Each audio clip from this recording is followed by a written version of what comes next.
তখন তার গোবর হঠাৎ সোনায় পরিণত হয়।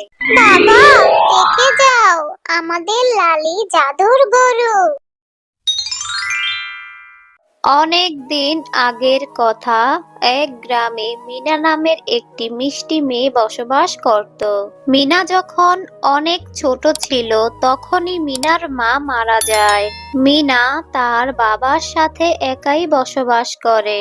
কিন্তু বাড়িতে মিনার মা না থাকায় মিনা সবসময় মন খারাপ করত।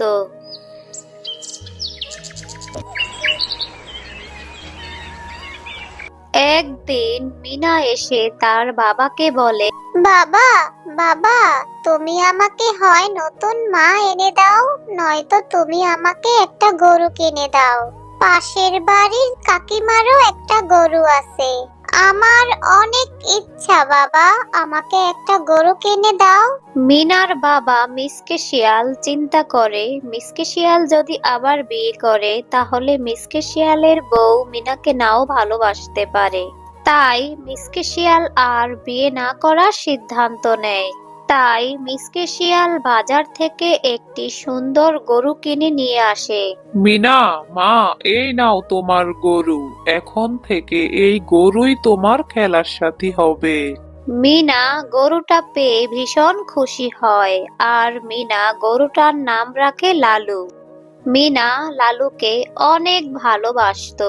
মিনা লালুর অনেক যত্ন নিত। মিনা নিজের হাতে ঘাস কেটে এনে লালুকে খাওয়াতো।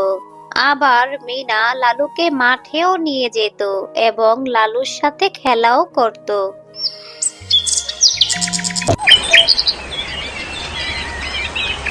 আর এভাবেই সময় কাটতে থাকে। কিন্তু মিনা যখন স্কুলে যেত বা মিনা বাসায় না থাকতো তখন লালু পুরো গ্রাম ঘুরে বেড়াতো আর মানুষের বাড়িতে গোবর ফেলে নষ্ট করে আসতো।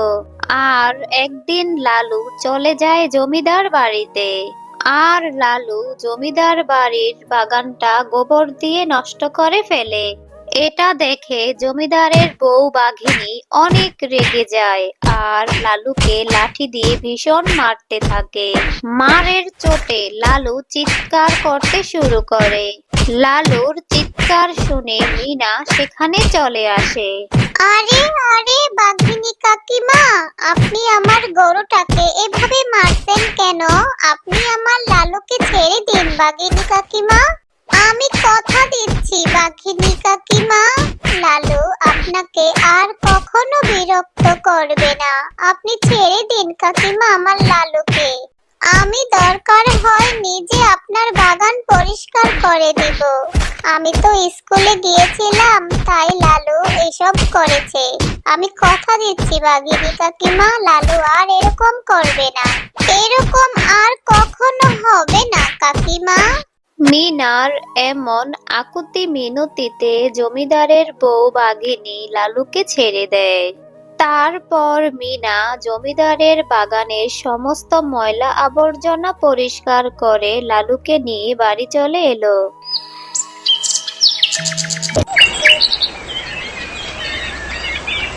তারপর মিনা লালুকে একটা ঘরের মধ্যে বন্দি করে দিল।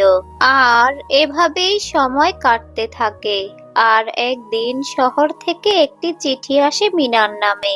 বাবা, ও বাবা, এই যে দেখো শহর থেকে চিঠি এসেছে। আমাদের যে পিঙ্কি আপু আছে না, পিঙ্কি আপুর না বিয়ে। পিঙ্কি আপু আমাদের যেতে বলেছে। 2 দিন ওখানেই থাকতে হবে। চলো চলো বাবা, আমরা পিঙ্কি আপুর বিয়েতে ঢাকায় যাব। তারপর মিনা তার বড় আপুর বিয়েতে যাওয়ার জন্য প্রস্তুতি নিতে থাকে। আর এদিকে লালু বাড়িতে একাই থাকবে এটা ভেবে মিনার ভীষণ চিন্তা হতে লাগলো। মিনা লালুর কাছে গিয়ে বলে, এই যে লালু, আমি 2 দিনের জন্য শহরে যাচ্ছি। আমার কাকাতো বোনের বিয়ে। তুই কিন্তু একদম দুষ্টুমি করবি না লালু। এই দেখ, আমি তোকে 2 খাঁচা ভর্তি ঘাস কেটে দিয়ে গিয়েছি। তুই এগুলিই খাবি, কোথাও যাস না কিন্তু।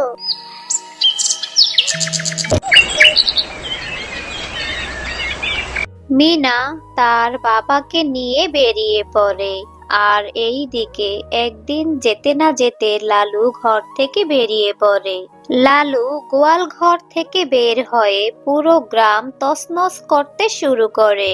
গ্রামের প্রত্যেকের বাড়ি ঘুরে ঘুরে লালু গোবর দিয়ে নষ্ট করে ফেলে। অবশেষে লালু জমিদার বাড়িতে ঢুকে পড়ে। আর জমিদার বাড়ির পুরো বাড়ি ঘর গোবর দিয়ে নোংরা করে ফেলে। জমিদারের বউ খাটেই ঘুমাচ্ছিল, আর লালু গিয়ে জমিদারের বউর মুখের উপর গোবর ফেলে নোংরা করে দেয়। এসব দেখে জমিদারের বউ ভীষণ রেগে যায়, আর জমিদারের বউ রেগে লালুকে ভীষণ মারতে থাকে। তোর এত বড় সাহস! ওই দিন তোকে আমি ছেড়ে দিয়েছিলাম, আর তুই আজ কিনা আমার মুখের উপর গোবর ফেলেছিস। তোকে আজ আমি মেরেই ফেলবো। জমিদারের বউ লালুকে অনেক মারতে থাকে।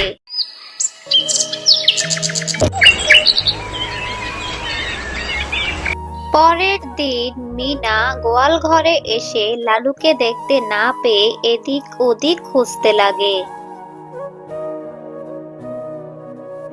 আরে মিনা, তুই কি তোর গরুকে খুঁজে বেড়াচ্ছিস? তোর গরু তো মরে গেছে।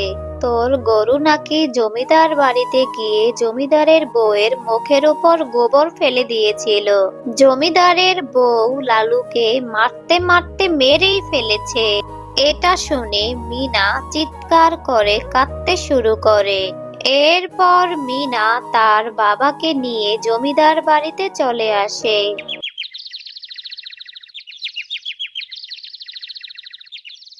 আর জমিদার সাহেবকে ডেকে বলে, জমিদার কাকু, জমিদার কাকু, আপনারা এরকম কেন করলেন?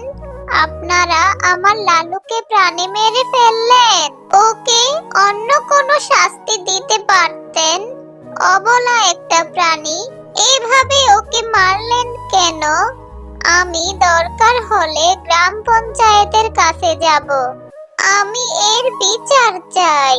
আচ্ছা ঠিক আছে ঠিক আছে, আমার বউ রাগ করে একটু বেশি মেরেছিল তোদের গরুকে, তাই তোদের গরু মরে গেছে। কোনো ব্যাপার না, আমাদের গোয়াল ঘরে একটা গরু আছে, সেই গরুটাকে নিয়ে লালন পালন করো, আর ব্যাপারটা এদিকেই শেষ করো। এরপর মিনা গোয়াল ঘরে গিয়ে একটা রোগাসোগা গরু দেখতে পায়। আর মিনা ঠিক করে মিনা এই গরুটাকেই নিয়ে যাবে, আর এই গরুটার অনেক যত্ন করবে। মিনা এই গরুটাকে বাড়ি নিয়ে আসে, আর বাড়ি এনে মিনা গরুটার অনেক যত্ন নিতে লাগলো। আর মিনা গরুটার নাম রাখে লালি। গরুটা প্রথমে রোগাসোগা থাকলেও মিনার যত্নে এবং তরতাজা ঘাসে গরুটা অনেক মোটা তাজা হয়ে যায়।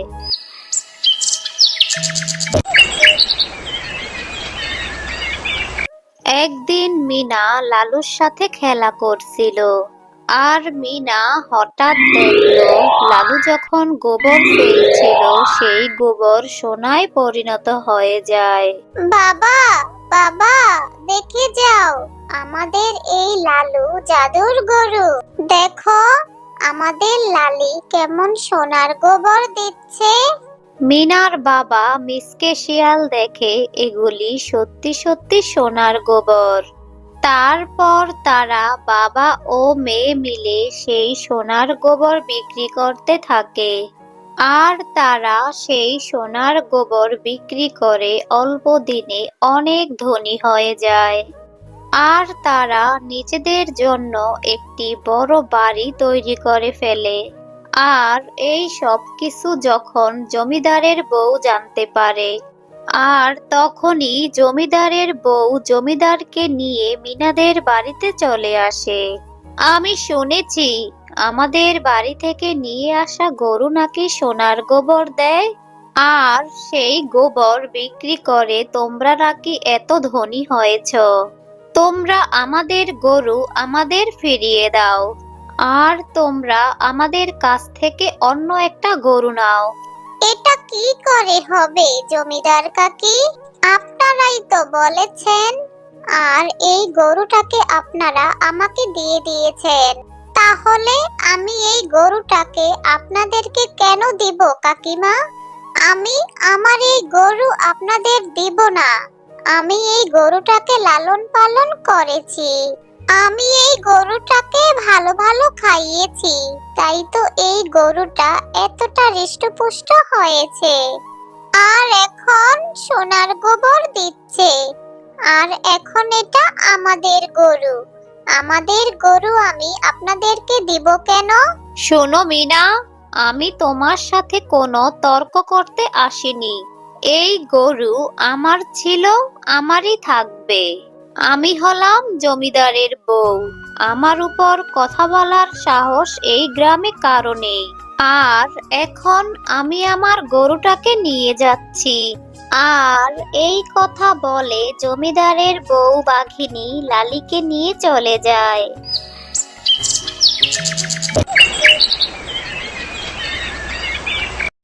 আর এই দিকে জমিদারের বউ লালীকে বাড়িতে নিয়ে গিয়ে তাকে গোবর দিতে বলে। আর লালী সোনার গোবর না দিয়ে গন্ধযুক্ত গোবর দিয়ে পুরো ঘর নোংরা করে ফেলে। আর এতটাই নষ্ট করে যে সেই গোবরের মধ্যে আছাড় খেয়ে পড়ে জমিদারের বউ ও জমিদার মাথা ফেটে সেখানেই মারা যায়। আর অন্যদিকে লালী আবারও মিনার কাছে ফিরে যায়। আর লালীকে ফিরে পেয়ে মিনা অনেক খুশি হয়। আর এরপর থেকে লালী মিনার কাছেই থাকে। আর মিনা লালীর দেওয়া সোনার গোবর বিক্রি করে সুখে শান্তিতে বসবাস করতে লাগলো।